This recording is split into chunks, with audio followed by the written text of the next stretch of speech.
Welcome to the Why Music podcast, where we talk to independent artists about their journeys, the inspirations behind their music, and ultimately why they make music. This next artist is an LA-based singer-songwriter merging summer vibes from the beach and a free traveling spirit. With music as the one true constant in her world, every song tells its own story. Welcome, Katie. Hi, thank you for having me, Thanks, Ava. thanks for being here. I always like to start with where your journey with music all began.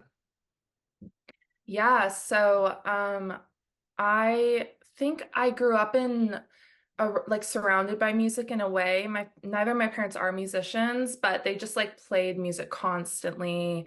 My mom was like always kind of downloading songs onto her MP3 player in like the early 2000s, and she would make a playlist for us in the car of like all her music she loved and then a bit of like my music that I loved. So it would be like Madonna and George Michael, which were her favorites, mixed with like my favorites at the time, like Britney Spears, and then a couple of our shared favorites like Stevie Nicks. And I mean, I love Madonna and George Michael so much too, but like just really like from a young age, I loved Stevie deeply and the Dixie Chicks. And yeah, we just had like fun mix of music to listen to.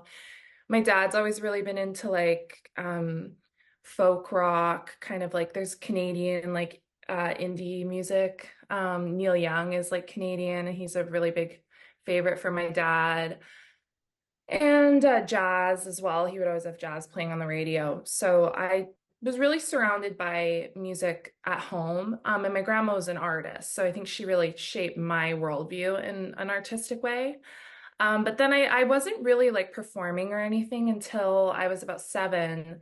And I had been going through a really difficult time in school.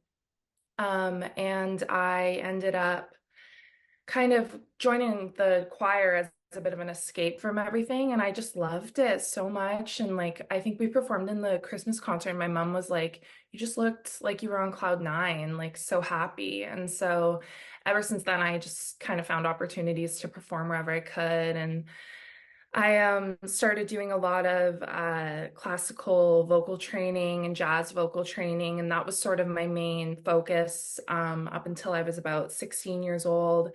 And then I continued doing that, but I also went to a high school where there was a lot of amazing musicians, and so my friends would like form bands, and we would play at weddings and at different sort of events around the city. And so that really got me into that side of music. As well as like the music I was listening to as a teenager. I just really loved it, and it became a more and more important part of my life.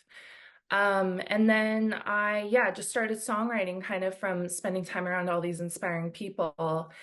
And I also studied English. So I had an amazing English teacher who was like very into singer-songwriters, and he would always bring up like Leonard Cohen alongside of like, I don't know, like Tennyson, like he would bring up both those songwriters. And so it just had a big influence on me. And I think they didn't have a contemporary music program in my hometown at the school that I ended up going to. So I was like, the closest thing is I can study storytelling. And so I decided to study English, and I kept songwriting and performing. And then from there, I went to Berkeley for 1 year when I was finished my undergrad, and I did a songwriting degree. And that's how I met the producers and people that I ended up working with in California. And I got to go there and start working with them, and then started recording my songs and releasing them. So I'll back up a little bit just for a Sure, second. that was a And lot. yeah, no, all good, all good. I asked for the journey, we got the journey. And where kind of alongside that established timeline was it where you started writing music, and what did that kind of look like from, the early stages of whatever it was to kind of how it became, hey, I want to do this thing? Yeah, so until I was about 16, I always knew I wanted to be a professional performer, and I was very on track to do that in some way. I think like in my head when I was younger, I was like, oh, I want to be like maybe a Judy Garland or a Barbara Streisand type performer. Like the voice and the glamour of like that old world theater. And I still love that. But then to be honest, I had some really amazing female mentors in the arts, and they were always sort of encouraging me to find my own voice and to have my own sort of perspective and to honor that. And so I started thinking that, the best way for me to have my own voice was to write my own songs. And I always loved writing. It was my favorite subject in school. So I think it was a way for me to blend my two favorite things, really, was music and writing and storytelling. So I really started doing it when I was about 17, 18. And then I'd say I got like really serious about it where I started recording stuff when I was about 21. And that was the first time I like went into a professional studio. And that was a different experience as well, because if you're used to singing live, it's so different when you go in the studio to sing. All of a sudden, it's a lot more intimate. So that was really interesting.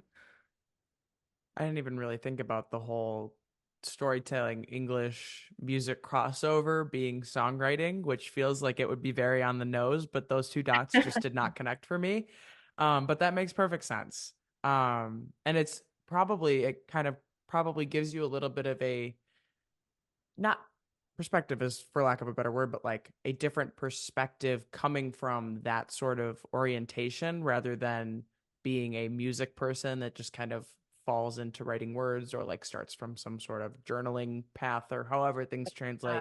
But like coming from that, like knowing stories as them just being stories and then compare, or I guess compiling that with the music aspect probably lends itself to be an interesting process and an interesting sort of workflow.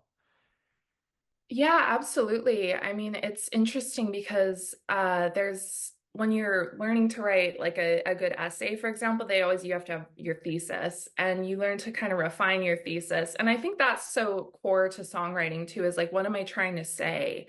And really having an understanding of what you're trying to say.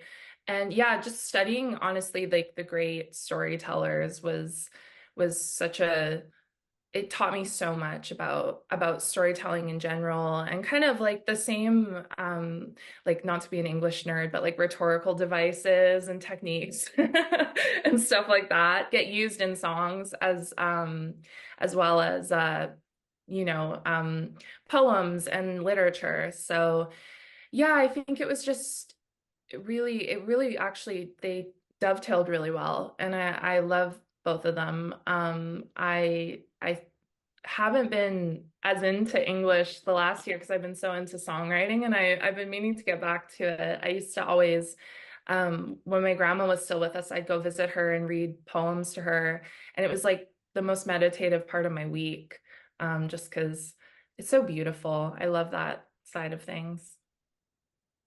Um, yeah, I mean, it's an interesting kind of crossover. Do you find that like, have you had anything that you've written that's kind of started more from that sort of standpoint, or do you kind of approach it like, do you approach writing a song?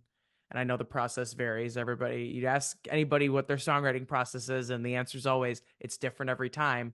But have you found that any occurrences where like you've approached it from the English storyteller point of view and then just like translated into like a song?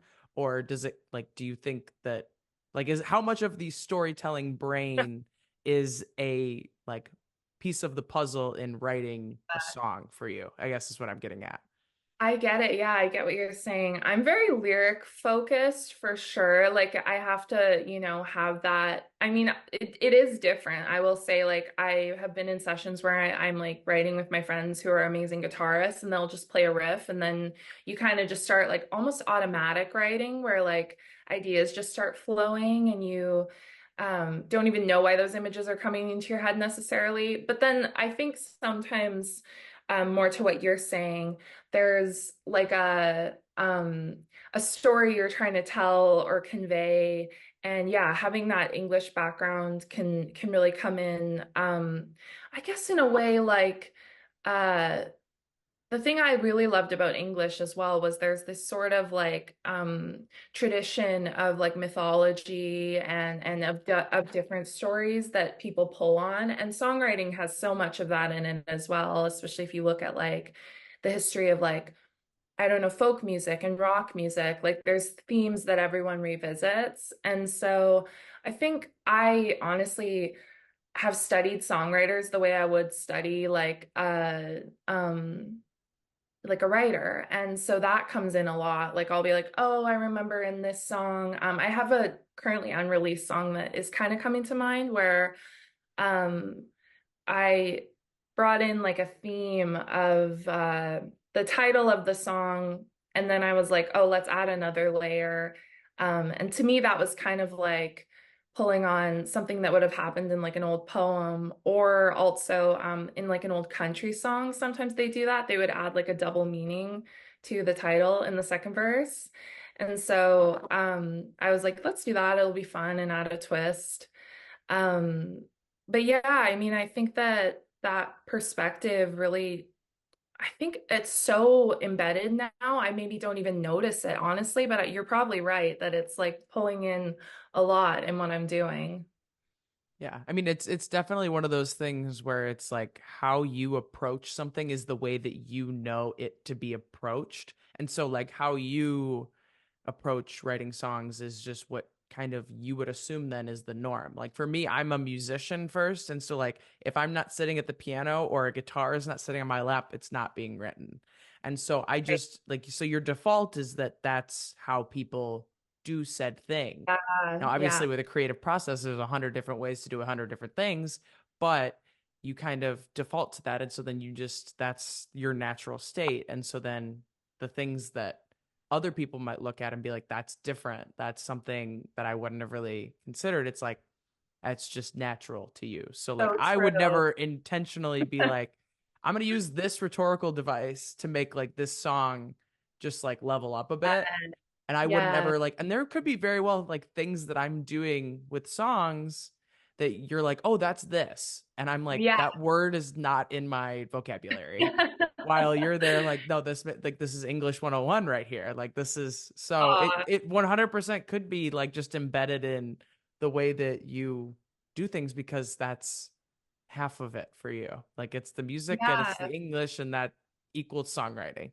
So So true. And I was just thinking too, actually, one thing I do that I have been in a couple co-writing sessions, and I was in my journal and I'll scribble the entire time. Like I almost look like one of those like psychic people who's like channeling or whatever. Like I'll like just write down whatever comes into my brain. And it reminds me of when I was in like an exam and you just had to like get everything down as quickly as possible. But it helps my brain get in that flow state, I find, and just really like ideas. Even if I write down 10 ideas I won't use, then like I will stumble on one that we end up using. But I think it looks weird to the people I'm working with. Sometimes they're like, what is she doing over there? it might be a little alarming if you don't know what's going on behind the scenes. Yeah. That's probably fair. um, what do you find most often inspires a lot of your writing? Mm.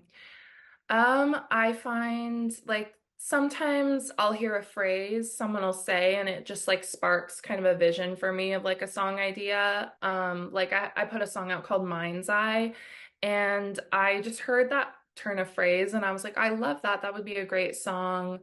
And then I put it in like my notes app on my phone. I have like a list of ideas, and I put it in there for a long time. And I think I thought it would be a ballad. And then I was just doing like some songwriting one day for my Berkeley program, and we had to just kind of use like a 50s chord progression and come up with something. And so I was just playing like a 50s chord progression over and over, and then I wrote Mind's Eye quite quickly over that, and it turned out to be a lot more kind of like up tempo and summery and a little bit of a I when I was in the studio with the producers I worked on it with, I was like, it's like girl group meets Fleetwood Mac, kind of like somewhere in that energy a little bit. So it wasn't what I was originally maybe planning to write with that song, but I think it was even better because it was like super fun and matched well with the like the image of your mind's eye. But yeah, like I think that it is different. I mean, I get a lot of inspiration actually when I go for a walk or like if I'm out in nature,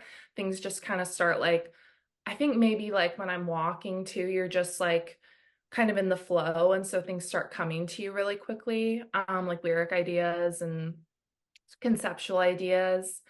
But then, yeah, like when I work with other people, I get really inspired as well. I really enjoy like co-writing or playing with other musicians, like guitarists and stuff like that. And if someone just kind of like plays something I find is inspiring, I'll just like really be able to respond to that. And I love doing that. So it's kind of all over the place, honestly, depending on the song. That's usually kind of how it goes. Sometimes it's like you can't necessarily nail down a set process. Like things might like over like I think it's one of those things that kind of refines itself over time. And like Um, the more and more you do it, the more and more you kind of fall into like this is my natural form or approach of doing said thing.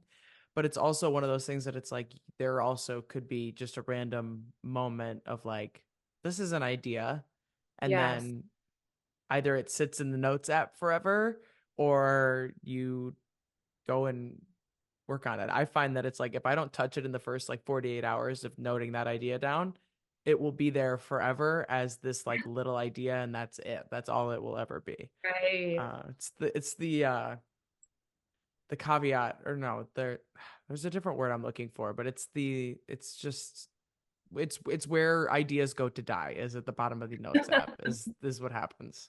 So Yeah, I get that. There's definitely been a little bit of a mini graveyard of ideas for me as well.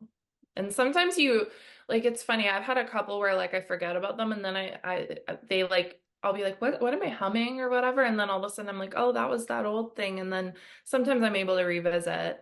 But sometimes, they've just passed their time and yes. you're like, okay, you know what? I've moved on.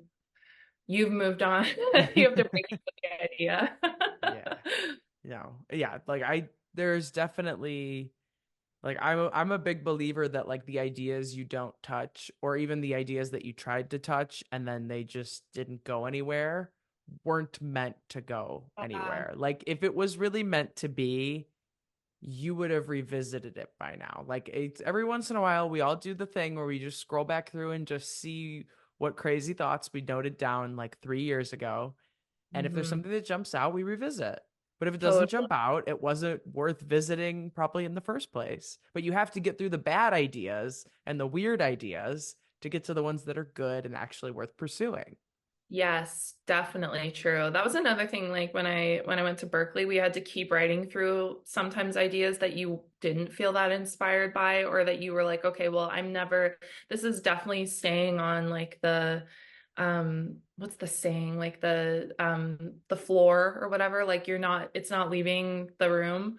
But you just have to keep writing it because you're like on that time crunch and there's the pressure. And then sometimes like that happened with Mind's Eye. I wrote like I think 4 songs that day, like we just had to for an assignment, and I don't remember any of the other ones like at all. They were completely abandoned immediately after.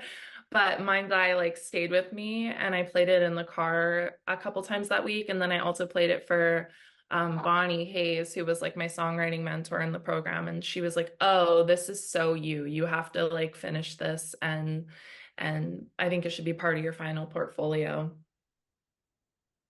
I took a summer class, I don't remember what the class was called, but I took a summer songwriting class at Berkeley while I was still in college. And um, I definitely like 100% wrote a song about like it was like set in the bathroom, like it was like a morning routine or something like that. And I thought it was good for about 30 seconds. And then I looked at it a little bit closer. I think I liked the melody or something about it. And Yeah. I was like, looked at it closer and I was like, in no world am I doing anything with a song that has the word toothbrush in it. Like that's just not happening. That just needs to live and die right here. It needs to be finished for the assignment and then we leave it alone. There were only Yeah. like 6 people in the class, thank God. But like sometimes you just like that's just it's just I don't know what led me to that point, but we were just I was desperate for ideas if I was writing about the bathroom.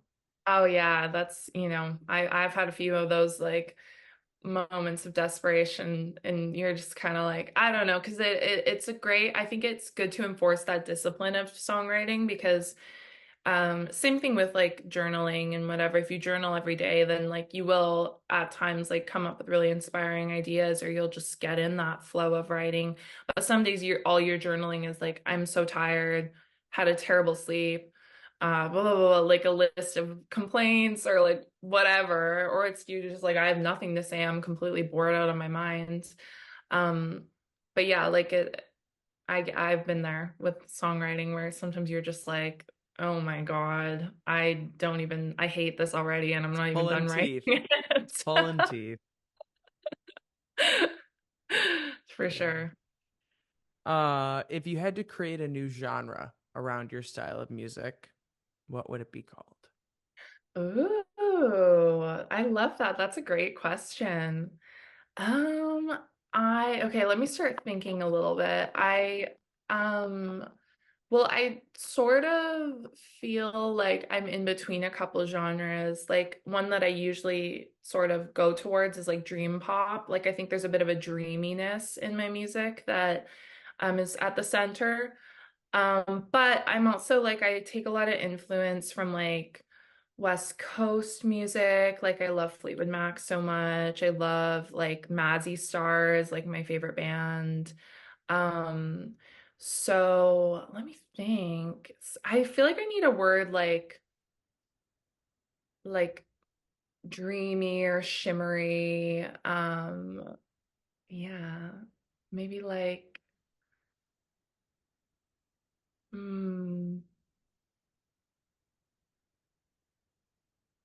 Um like can I think about it and circle back to it in the Uh, interview or no? That's not really how this works. The point All is to right. put you on the spot. Okay. I'm gonna say like hmm, dreamy starlit folk Okay, pop somewhere in there. I that's don't know, fair. Yeah. but No, I always think of it as like because everybody hates the genre question in general, which I get, especially with the way that we consume music now. Like there's so many different little categories you can kind of find yourself in. I always like to think about it as like what is it's kind of like this equation of what is like the main category that you kind of find yourself sitting in, and what is the like adjective kind of word, the description that kind of adds extra classification to it, but also like further defines it within who you are as an artist, like that kind of right. thing. You know what I mean? So it's like, the question actually comes from an artist friend of mine, like created like before I even did the podcast, has always been calling her stuff petty pop. Oh, And that's funny. so like that's her like category of one. And so then this question is kind of like what is like essentially what is your version of petty pop? So that kind of Okay, that's thing. cool. I mean, I think like a word that I use a lot as well, just like when I'm describing, I guess sort of the world of my music as like windswept. Like I always feel I like things a little breezy and sort of like so maybe like windswept pop or like I don't know, windswept folk. That's the thing I'm struggling with like the main genre because I'm like I'm still figuring it out a little bit too, I think Which at is this. yeah. I mean, I think people that there's the stage of figuring it out, and then as soon as you feel like you figured it out, it's like shifting into something else. So then you almost have Right. to like figure it out again. So it's just kind of this like ever running loop of what sound am I going to put together today? You know? Totally. So it's a hard question. Nobody likes the question. You are in the same boat as everybody else with this one. But I ask it because I like to have No, fun with it. And I always think that the answers are kind of cool to come up with because then some people have walked away and been like, I'm gonna hold on to that, you know? yeah, for sure. Like No, that windswept, that's a good little description word. That's not something that you hear every day. Or no, and I think like yeah, because I'm very like into I don't know, it's just like a little bit of a free spiritedness. Like music always kind of felt like it sets me free. And so if I had to be like, my friend who takes all my visuals for my music, we were like, oh, my hair is like always blowing in the wind in every photo. That was something I think she noticed that, and it was kind of like, yeah, there's a little bit of like, Built-in themes. yeah, Built-in exactly. themes.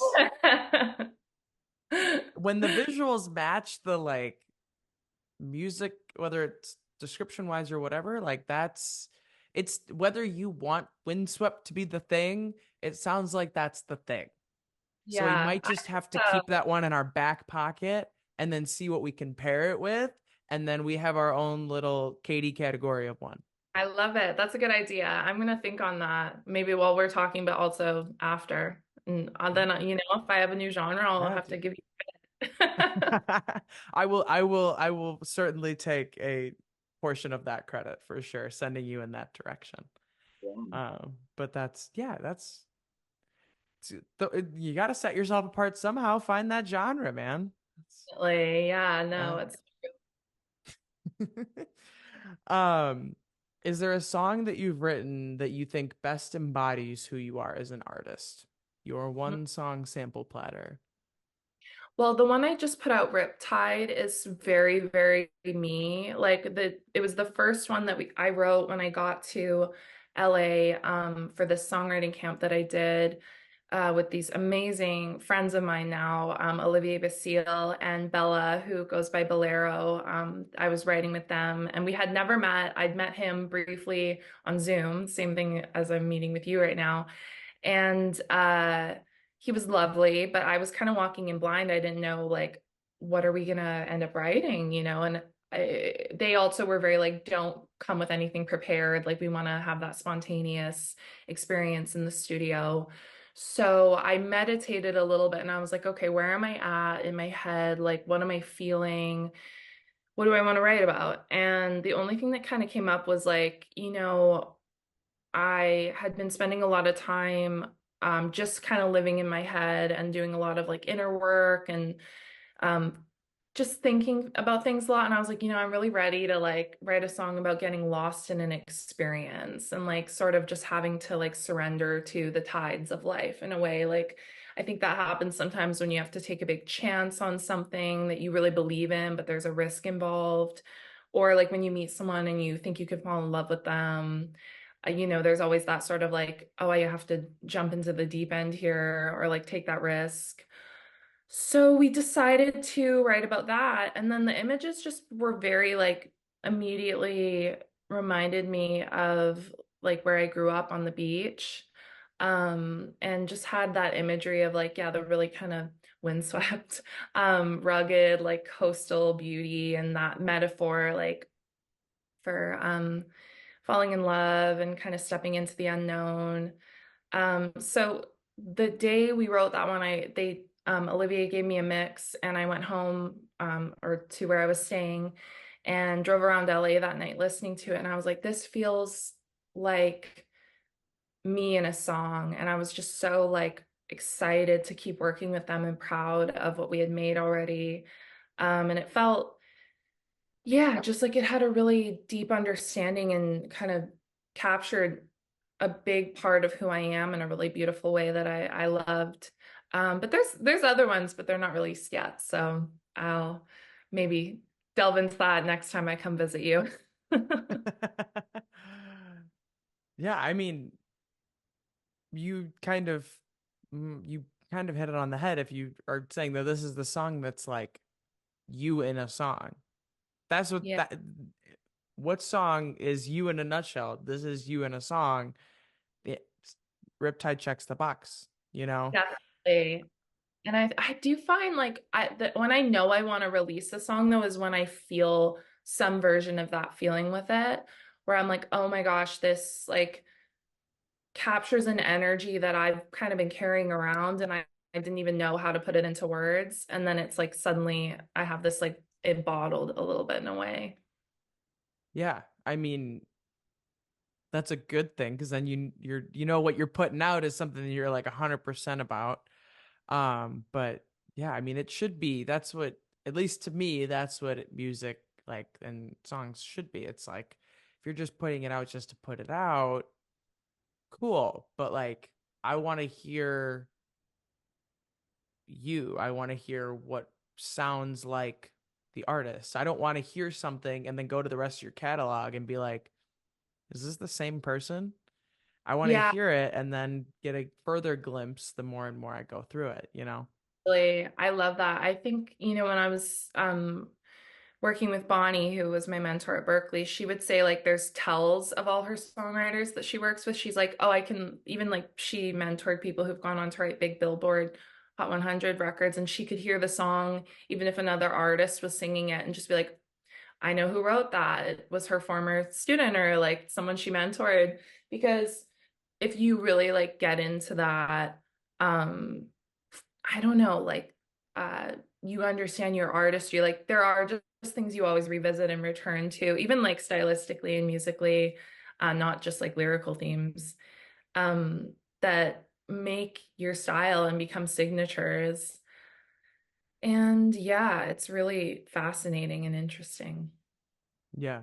It's like there are things that over time I'm like, I feel like I'm doing the same thing as I've done before, but it's and not in like a like copycat kind of way, but in like Oh, a this is just what I do, whether I like it or not.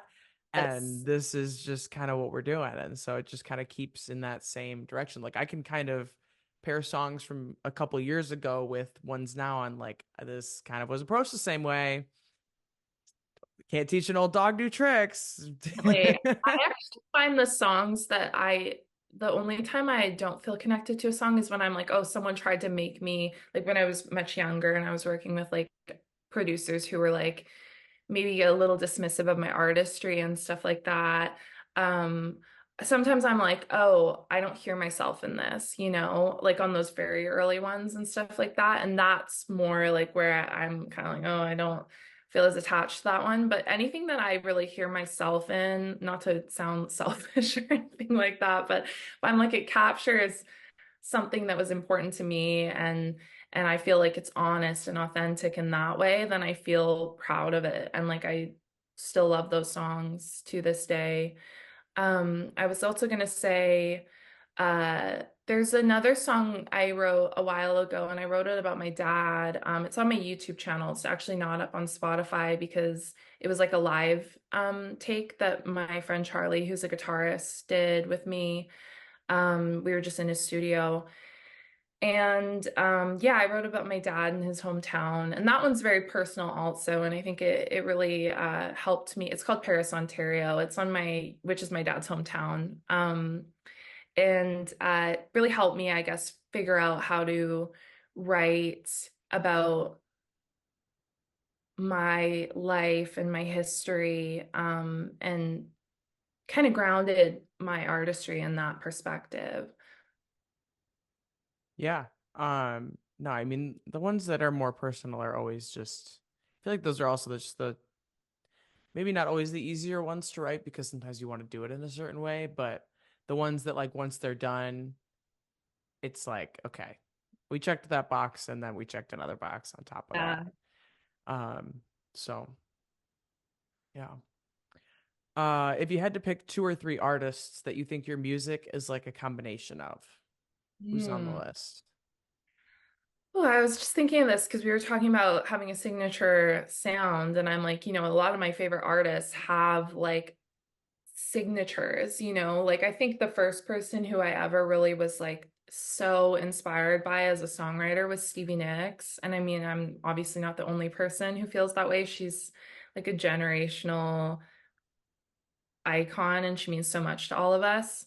But she just changed my life and her kind of artistic perspective just like lives in me. I just love it so much. And I feel like she soundtracked my life. So she would definitely be one of them. And then like Patsy Cline, I would say I really always grew up listening to her with my mom and my grandma. And I love old country music. It's always been a huge inspiration for me for songwriting. Riptide was really inspired by like that classic country, Elvis, a little bit of Frank Sinatra kind of sound. And Mazzy Star are huge for me. They influenced me so much. I actually heard them for the first time when I was watching The OC. And like the song played, and I was like, what is this? It's the most beautiful thing I've ever heard. So I think I found the episode on YouTube, and in the comments, someone was like, oh, this is the song. And then I looked them up and I started listening to them. And then, Amy Winehouse, Lana Del Rey, Jeff Buckley. I feel like, oh, Britney Spears, really, like such a huge influence for me. I just her consistency and her style as a pop star, I think is like really, really amazing. And, there's this balance of sort of femininity and power that she's able to embody in her music that I think is weirdly, like, I know they maybe wouldn't naturally relate in a lot of people's heads, but to me, it's like her and Stevie both possess that. And it inspired me so much from a young age. Um, I think that's probably enough people, hey, that it's starting to be a lot of cooks in the kitchen. So who are the main like three? You would Oh, say did that you ask me? you're I'm yes. sorry. I I capped you on a Okay, limit, but we just it's got let's just go kept for it. going. Okay, Stevie. Okay. Um,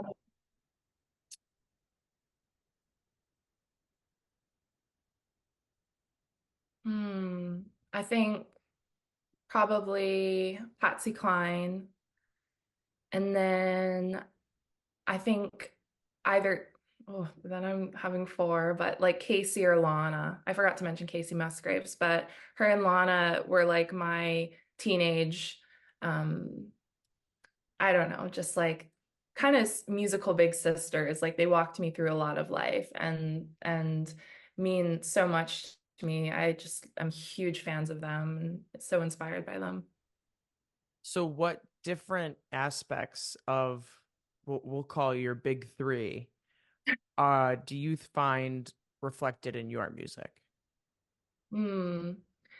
Well, I think that all of them have a emphasis on lyrics, and sort of like romanticism, seeing life through a romantic lens in their own ways. Like I think Stevie sort of pulled on rock themes and like mythical themes and mysticism a lot. And I'm really inspired by that. I'm very spiritual. And so, like, those sort of images in her songs really speak to me.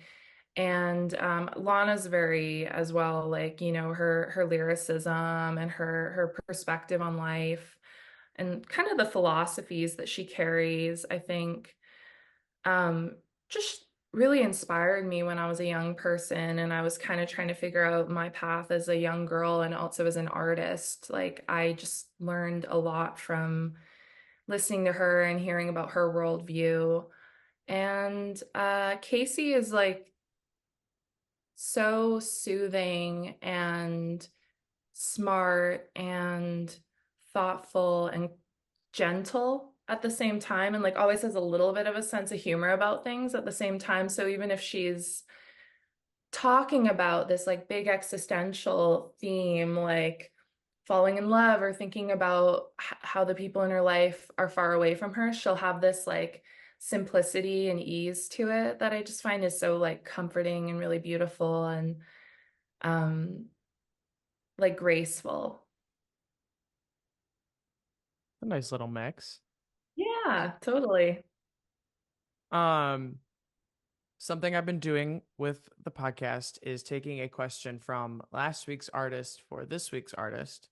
So the question from last week is what advice would music related advice would you give a younger version of yourself? Oh my goodness. I've been thinking about this lately because it's been, an interesting path.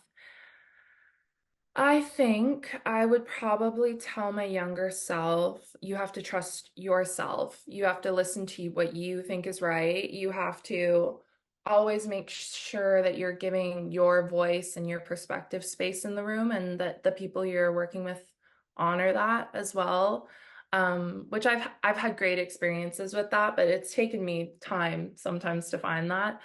Um, and I think as well, I would say don't ever apologize or feel embarrassed for going after what you want in life and for really, really standing in who you are as a person. I think that I come from a place in the world that I love very deeply, but the path that I've chosen for myself is a little bit unconventional, and there's not a lot of people who are artists who live here that I've met. And I felt a little bit out of place a lot in my life. And I think at times when I was younger, I was shy to kind of like assert who I was like outwardly to a lot of people that I grew up around and maybe felt a bit of a lack of support at times for that. So I would say just like don't apologize ever. Not even that you're like actually apologizing, but don't spiritually like apologize for being who you are and being your authentic self and honoring what you want in the world.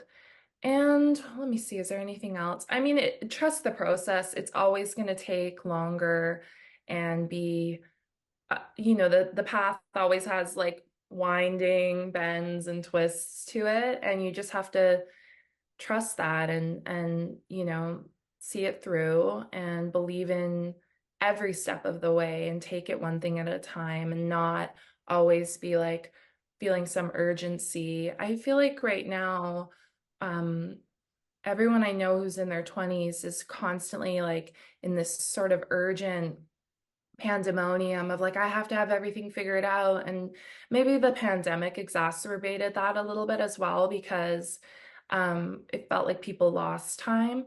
But I would just say, if first of all, if everyone feels that way, then I'm like, well, maybe it's just the process. Everyone has to go through this at a certain point. But I think the way to overcome that is just, yeah, really listening to yourself and not questioning who you are and sticking to your guns and following your heart. The I Everything you said was great, and do not let what I'm about to say dismiss that at all, because like I said, like you said a lot of great things. Younger you would have learned a lot from that. But I can as soon as you said process, I was like, I hear the Canada. Oh, I get that all of Process. the time. Oh my gosh. When I That's the went to, only word you've said so far that I'm like, I hear the Canada. Like it's screaming Canada at me right now. But and then no, and I I was like, get, oh, did you just like trip over the word a little bit? But then you said it exactly the same way again, and I was like, okay, yeah, yep, there I it have is. gotten that so many times. Like when I was working with one of my producers, Neil, he brought his band in and I was like, yeah, like, this process has been so great. And I kept saying it and they were like, why are you saying it like that? It's not. But yeah, I think no, there's definitely some tell words. I mean, when I was like 19, I went to Europe and just backpacked, and I didn't know anyone. I signed up for a backpacking tour, and they were all Australian. And Mm. they had so many like things that I said that they were like, "What? How are you pronouncing that? And why?" And like they were like, "You speak so slowly." That was the other thing. I had somebody that was like, they asked me if I was like, I think it was just if they asked me if I was from the Midwest.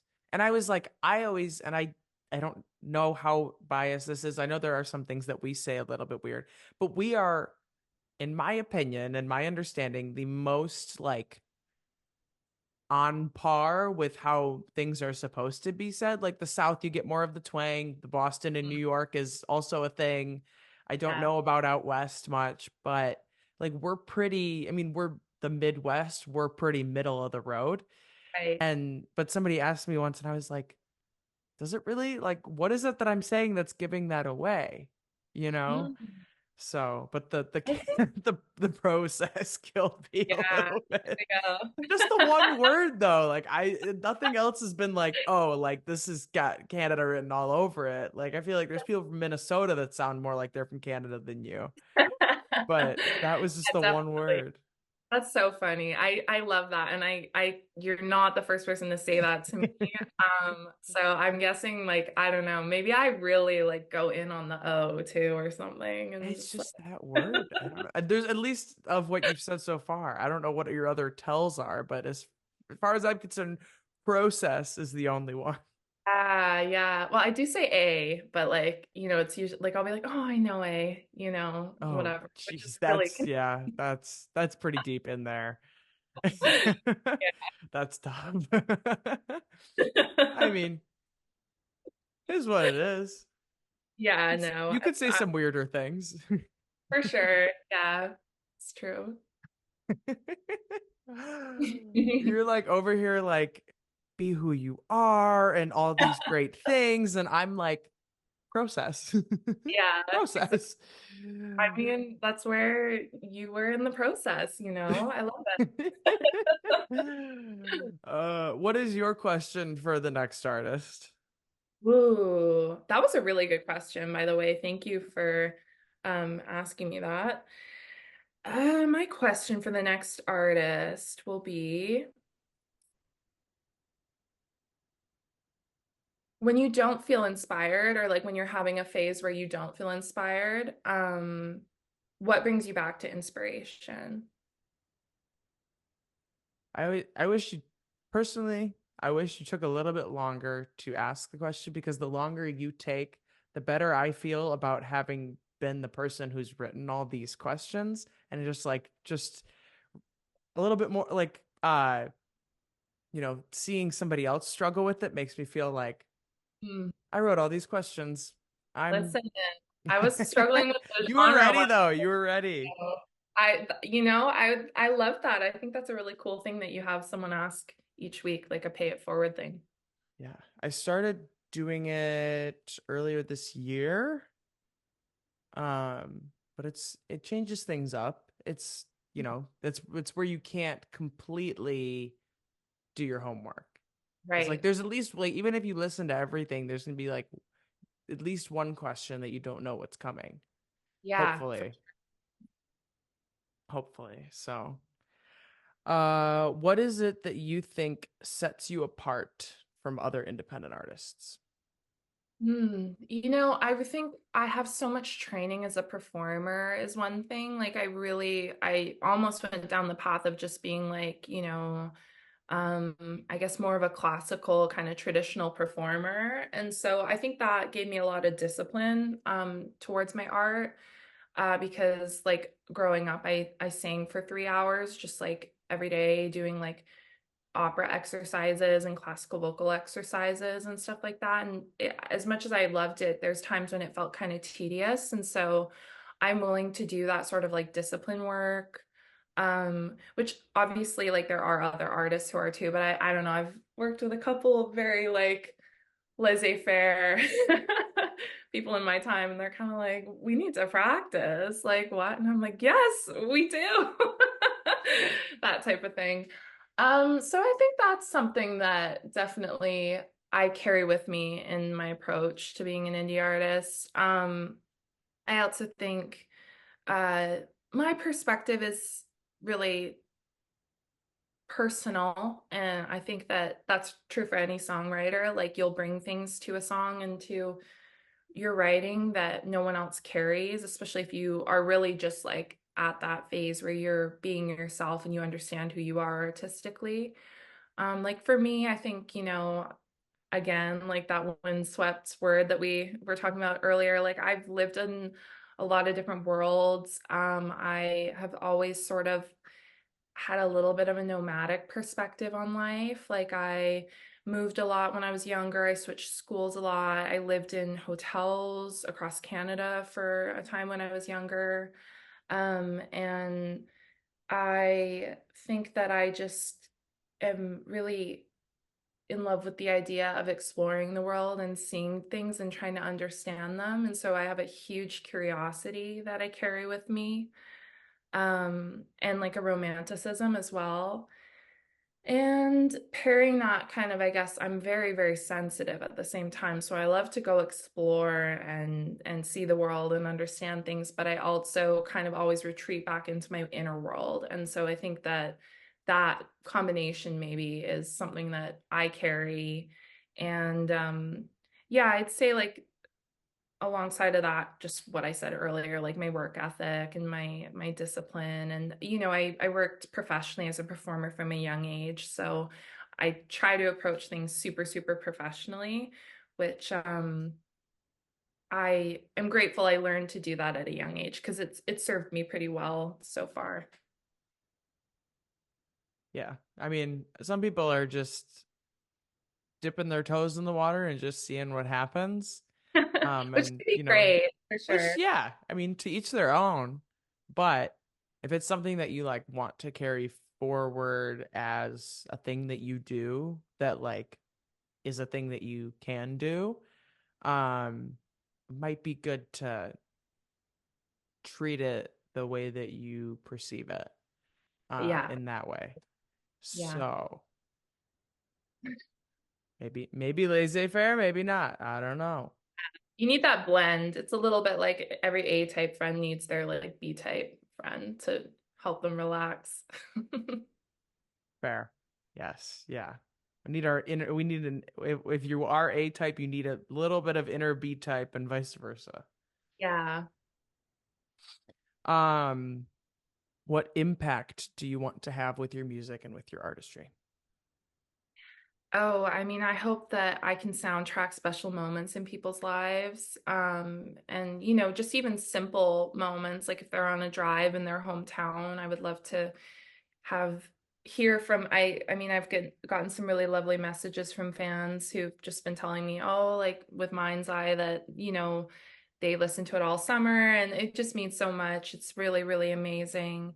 And yeah, just I think music always made me feel understood and seen, and like I wasn't alone or crazy in my sort of distinct perspective and outlook on life. My grandma always used to say I was a stop and smell the roses kind of person, and I think that I didn't always feel like I knew how to navigate the world in a way that made sense to the other people around me. And art was always a sort of North Star that helped me feel like I could understand how to be me in the world. And so I would love, and just it would be so meaningful to me if my art can help other people feel understood and seen, and like their perspective has a connection out there in the world.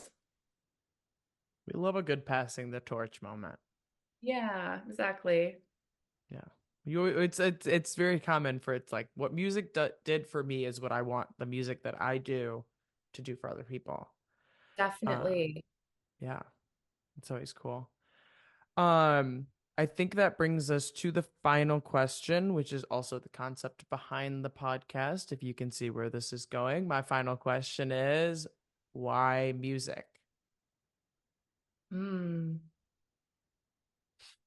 I think music is oxygen for the soul, like we need art to be alive, and music is that access point where like it's the quickest way for us to express something with our senses that captures a part of the human experience that maybe you can't just conjure in like a more simple way, I guess. Like, as much as I love writing, like music puts that to another level because it really, you feel it alongside of what you're reading. And so I think there's just this ability to sink into the experience and capture the feeling that music gives.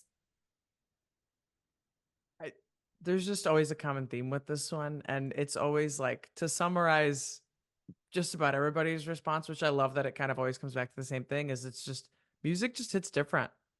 Music Yeah. just hits different. That's really all there is to it. It's what else are you putting that in a category with?